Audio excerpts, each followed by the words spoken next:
नमस्कार मित्रांनो, TYBS या वर्गातल्या द्वितीय सत्रामध्ये आपल्या सर्वांचं स्वागत. मागच्या सत्रामध्ये आपण CH 503 ऑर्गॅनिक केमिस्ट्री या विषयाबद्दल चर्चा केली होती. या सेमिस्टरमध्ये ऑर्गॅनिक केमिस्ट्रीचाच पेपर असणार आहे.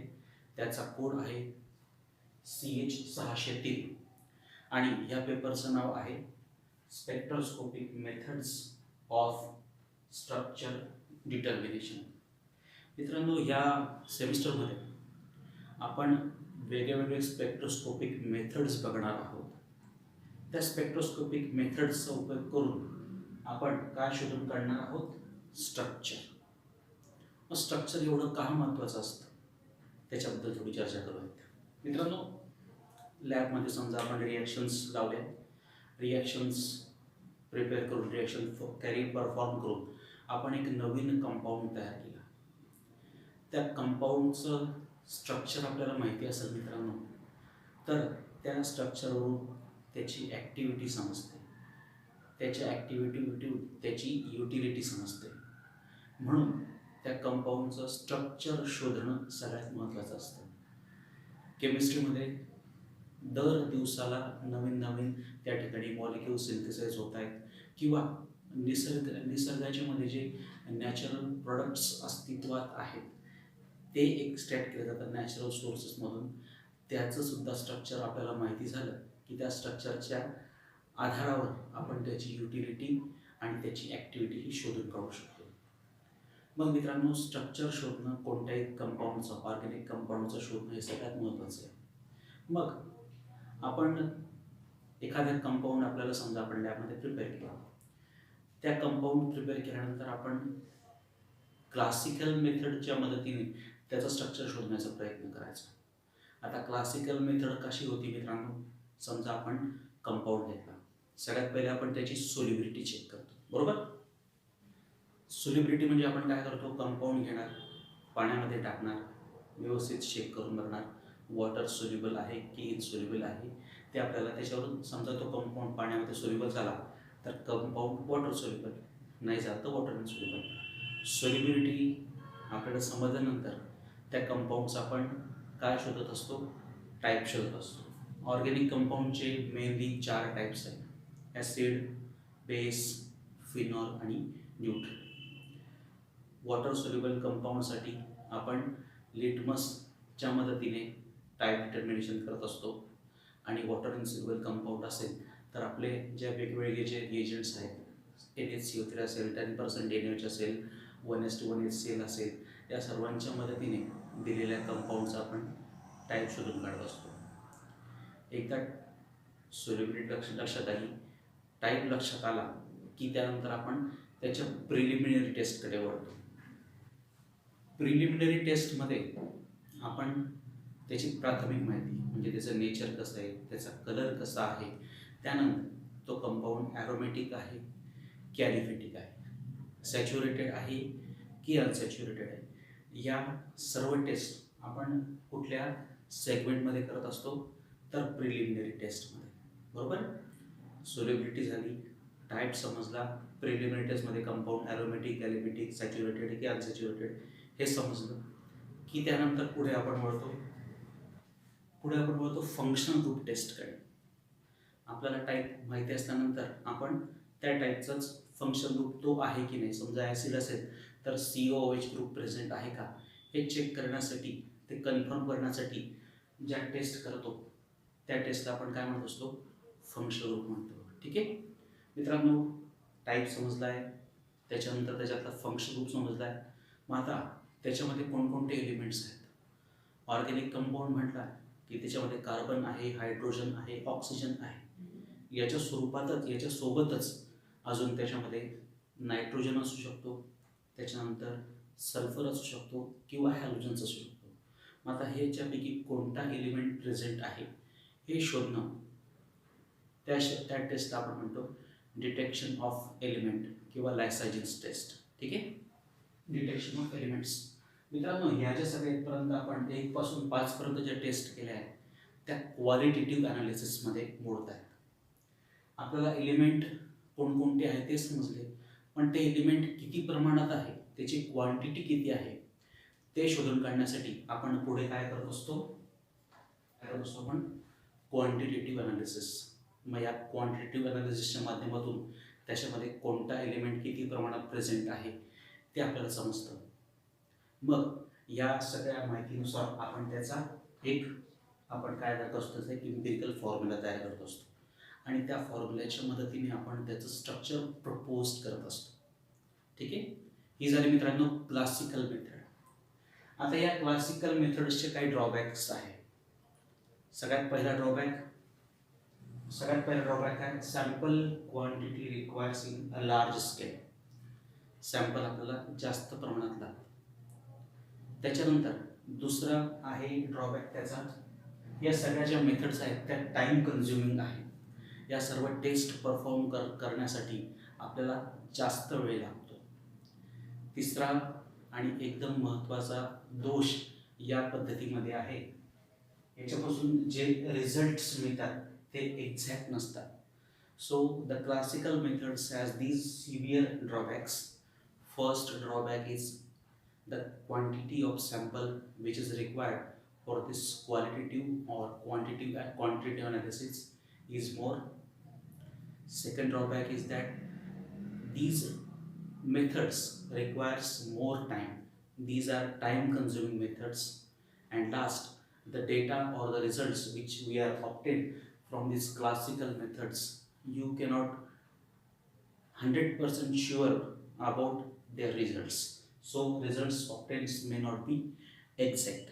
These three are the main drawbacks of this classical method. आता ह्या क्लासिकल मेथडमध्ये अशा पद्धतीचे दोष ठरवून आणले. म्हणून मित्रांनो मॉडर्न सायन्समध्ये या क्लासिकल मेथडचा उपयोग करण्याच्या ऐवजी स्पेक्ट्रोस्कोपीचा उपयोग करतात. स्पेक्ट्रोस्कोपीमध्ये हे सगळे जे ड्रॉबॅक्स आहेत ते ड्रॉबॅक्स कमी केले जातात. आता स्पेक्ट्रोस्कोपी म्हणजे काय आणि त्याचा फायदे काय हे आता आपल्याला बघायचं. तो मॉडर्न सायन्स किंवा मॉडर्न केमिकल टेक्नॉलॉजीमध्ये स्ट्रक्चर फाइंड आउट करण्यासाठी आपण कुठल्या मेथडचा उपयोग करतोय? स्पेक्ट्रोस्कोपिक मेथडचा. आता स्पेक्ट्रोस्कोपिक मेथडचे फायदे कोणते ते बघूयात आता. ॲडव्हान्टेजेस. पहिला ॲडव्हान्टेज काय? Require less amount of sample.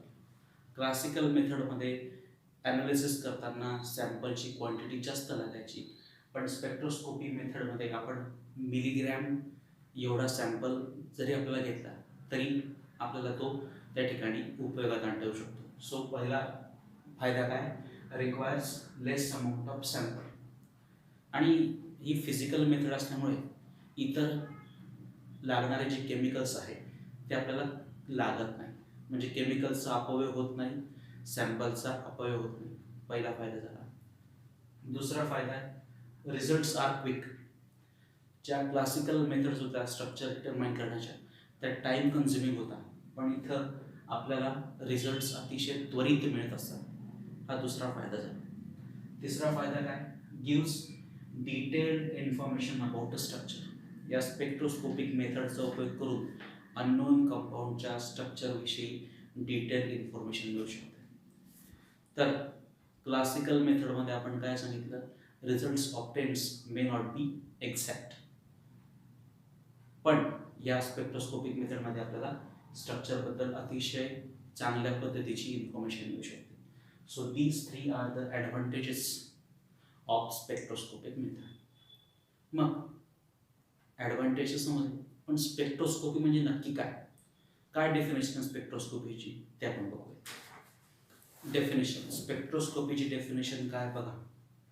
It is the study of response of the molecule when it is exposed to certain kind of radiation. बघा काय अर्थ होतात.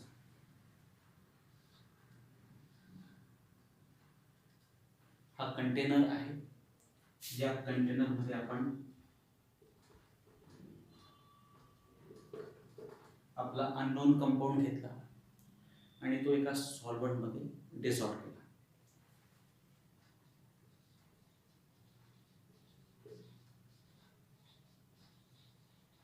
हे एक आहे आपलं सॅम्पल होल्डर आणि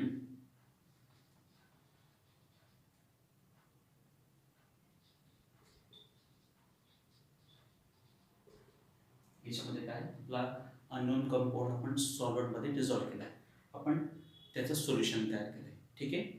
आणि हे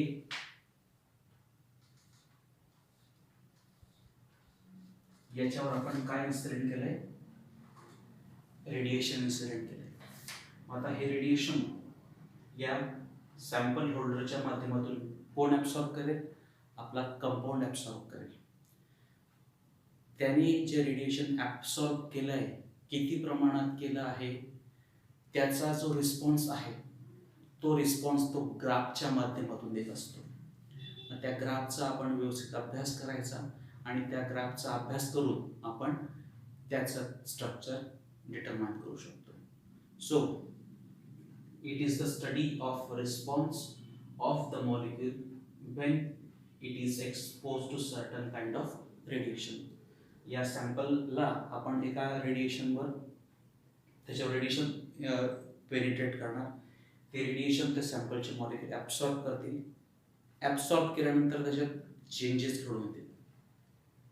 ते कोणकोणते चेंजेस घडतील ते बघूया. रेडिएशनच्या पूर्वी आपले हे जे सॅम्पलचे मॉलिक्यूल आहे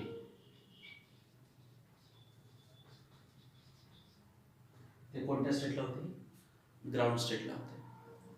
पण ज्यावेळेस त्याच्यावर काय आपण इन्सिडेंट केलं आहे, रेडिएशन इन्सिडेंट केलं. रेडिएशन इन्सिडेंट केल्यामुळे आपले जो अननोन सॅम्पल आहे त्याचे मॉलिक्यूल ते रेडिएशन ॲब्सॉर्ब करतील. रेडिएशन ॲब्सॉर्ब केल्यामुळे त्यांना एनर्जी मिळेल आणि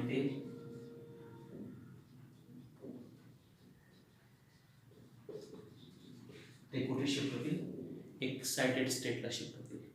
मग हा जो रेडिएशन त्यांनी ॲब्सॉर्ब केला आहे तो ॲब्सॉर्ब केलेलं रेडिएशन त्याचा रिझल्ट ते कोणा स्वरूपात देत असतात, तर ग्राफच्या स्वरूपात देत असतात. आणि त्या ग्राफचा आपण व्यवस्थित स्टडी करून त्या अननोन कंपाऊंडचं स्ट्रक्चर शोधून काढू शकतो. मग मित्रांनो, रेडिएशन कोणत्या प्रकारचं आहे त्याच्याबद्दल चर्चा करूया. Electromagnetic radiation. आपल्याला जो प्रकाश दिसतो मित्रांनो, ते सुद्धा एक प्रकारचं रेडिएशन आहे. या प्रकाशाला आपण कोणता म्हणत असतो, व्हिजिबल. आपल्याला डोळ्यांना दिसतो म्हणून या रेडिएशनला आपण व्हिजिबल रेडिएशन किंवा व्हिजिबल लाईट म्हणत असतो. मित्रांनो, हे जे इलेक्ट्रोमॅग्नेटिक रेडिएशन हे त्याच्यामध्ये कोणकोणते रेज आहेत ते आपण बघूया. इलेक्ट्रोमॅग्नेटिक रेडिएशनमध्ये कोणकोणते रेज आहेत, कॉस्मिक रेज आहेत, गॅमा रेज आहेत, एक्स रेज आहेत, अल्ट्राव्हायोलेट रेडिएशन आहे, व्हिजिबल लाईट आहे, इन्फ्रारेड रेडिएशन आहे, मायक्रोवेव्ह आहे आणि रेडिओ वेव्ह आहे. आपण याचा short form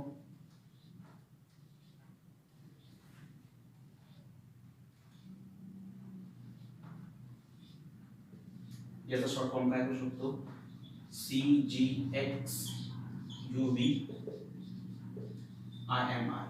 C for cosmic, G for gamma, X for X-rays, U for ultraviolet, V for visible, I for infrared, M for microwave आणि R for radios. या सर्व किरणांचं काय बनलेलं आहे, इलेक्ट्रोमॅग्नेटिक रेडिएशन, लाईट बनलेलं आहे. मित्रांनो, आपल्याला अजून माहिती आहे की लाईट जो आहे त्याचं ड्युएल नेचर आहे. एक पार्टिकल नेचर आणि दुसरं कोणतं आहे, वेव्ह नेचर. मग या इलेक्ट्रोमॅग्नेटिक रेडिएशनचा अभ्यास करताना आपण जास्तीत जास्त कॉन्सन्ट्रेशन कोणावर करणार आहोत, वेव्ह नेचरवर करणार आहोत. मग आता वेव्ह एकाच सरळ लाईनमध्ये जाते का, तर वेव्हचं प्रोपगेशन अशा स्वरूपात होत असतं, बरोबर. मग आता ह्या इलेक्ट्रोमॅग्नेटिक रेडिएशनचे जे काही बेसिक पॅरामीटर्स आहेत, या त्याचं कोणत्या नेचरवर आपण लक्ष देणार आहे, वेव्ह नेचरवर. मग आता ह्या वेव्ह नेचरचा अभ्यास करताना काही बेसिक पॅरामीटर्स आहेत त्याच्याबद्दल आपण चर्चा करू. मित्रांनो, आपण आता बघतोय wave parameters and their units. Wave म्हणजेच तरंग. तरंग ह्या एकाच लाईनमध्ये जातात, पण त्या एक अशाच स्ट्रेट लाईनमध्ये न जातात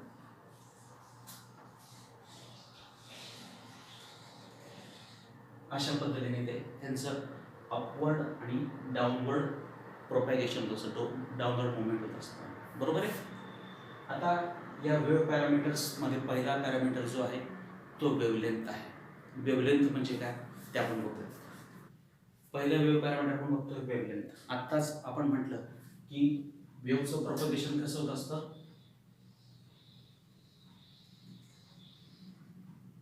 upward movement downward, upward downward.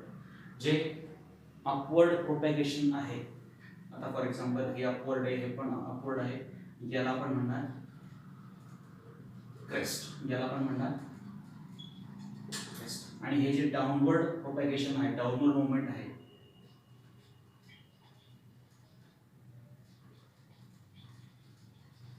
त्याला आपण काय म्हणणार ट्रक. जे अपवर्ड प्रोपॅगेशन त्याला आपण क्रेस्ट म्हणणार, आणि जे डाउनवर्ड प्रोपॅगेशन त्याला आपण काय म्हणणार ट्रक म्हणणार. वेव्हलेंथ म्हणजे काय मग? वेव्हलेंथ म्हणजे दोन सक्सेसिव्ह क्रेस्ट किंवा दोन सक्सेसिव्ह ट्रेड्स याच्यामधलं जे डिस्टन्स आहे त्या डिस्टन्सला आपण काय म्हणणार आहे वेव्हलेंथ म्हणणार आहे. ठीक आहे, डेफिनेशन लिहूया. डेफिनेशन काय आहे?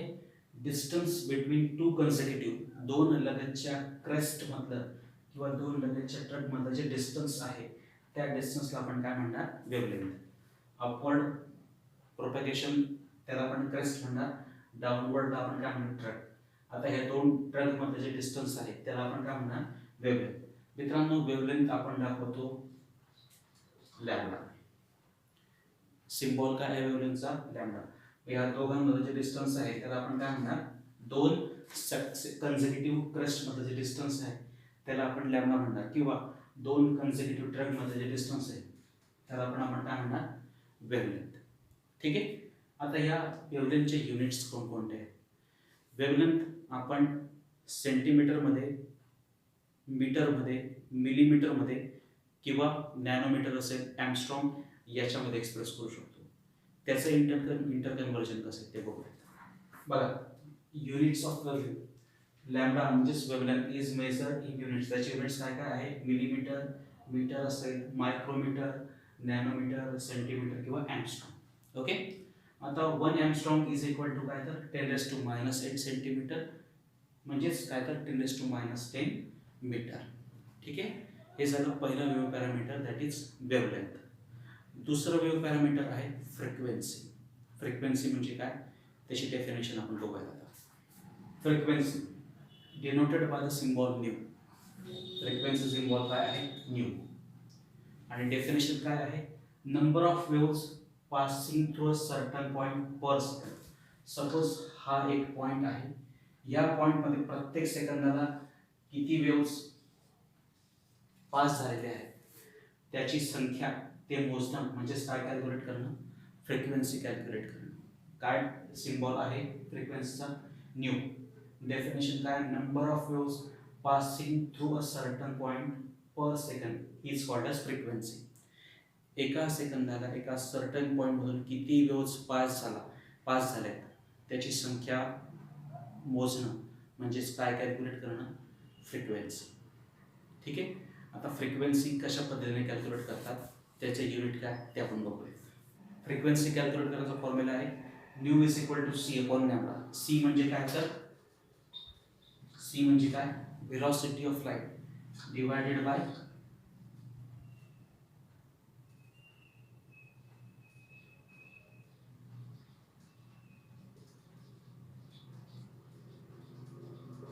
Wavelength of radiation. न्यूचा फॉर्म्युला काय? C upon lambda. सी म्हणजे velocity of light divided by wavelength of radiation. फ्रिक्वेन्सीचं युनिट आहे मित्रांनो CPS, that is cycle per seconds. त्यालाच आपण काय म्हणणार हर्ट्स. 1 हर्ट्स म्हणजे काय तर 1 CPS. फ्रिक्वेन्सी युनिट काय? 1 हर्ट्स. 1 हर्ट्स म्हणजे काय? 1 सायकल पर सेकंड, 1 CPS. ठीक आहे. मग आता 1 किलो हर्ट्स म्हणजे काय? 1 किलो हर्ट्स म्हणजे काय तर 10⁻³ हर्ट्स. 1 किलो हर्ट्स म्हणजे काय? 10⁻³ हर्ट्स. किंवा 1 मेगा हर्ट्स म्हणजे काय तर 10 raised to 6 hertz. Okay, so frequency denoted by symbol u. Its definition is number of wave passing through certain point per second. It is called as frequency. It is calculated by using formula c upon lambda. C is velocity of light, nu is wavelength of radiation, and its unit is hertz. Hertz means cycle per second. Okay, so 1 kilohertz is 10 raised to 3 hertz. 1 megahertz is equal to 10 raised to 6 hertz. This is all about frequency. पुढचा wave parameter आहे wave number, sorry amplitude. मित्रांनो amplitude हा small ए ने दाखवतात. Amplitude आपण कशाने दाखवणार? Small ए. त्याची डेफिनेशन आहे, सपोज हा एक्स ॲक्सिस आहे, हा वाय ॲक्सिस आहे आणि इथून वेव्ह प्रोपेगेट होते. त्याचे डेफिनेशन आहे maximum displacement of wave along the X axis. Amplitude denoted by small A. Definition काय? Maximum displacement of wave from the X axis is called as amplitude. X axis पासून त्या वेव्हचं किती displacement झालं ते मोजणं म्हणजे काय मोजणं?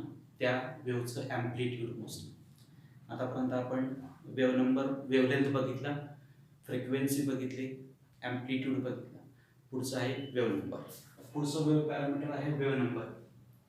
It is denoted by the symbol nu bar आणि definition आहे number of waves per unit length is called as wave number. आणि त्याचा कॅल्क्युलेट करण्याचा formula nu bar is equal to 1 upon lambda. त्याचं युनिट आहे पर सेंटीमीटर. ठीक आहे मित्रांनो, आजच्या लेक्चरमध्ये आपण स्पेक्ट्रोस्कोपीचं स्पेक्ट्रोस्कोपीचा फायदे बघितले, स्पेक्ट्रोस्कोपीची डेफिनेशन बघितली आणि इलेक्ट्रोमॅग्नेटिक रेडिएशन वेव्ह फॉर्ममध्ये आपण जास्त अभ्यास करणार आहोत. तर वेव्ह पॅरामीटर्स कोणकोणते आहेत त्याच्याबद्दल आपण चर्चा केली. नेक्स्ट याच्याबद्दल अजून उरलेला टॉपिक आपण पुढच्या लेक्चरमध्ये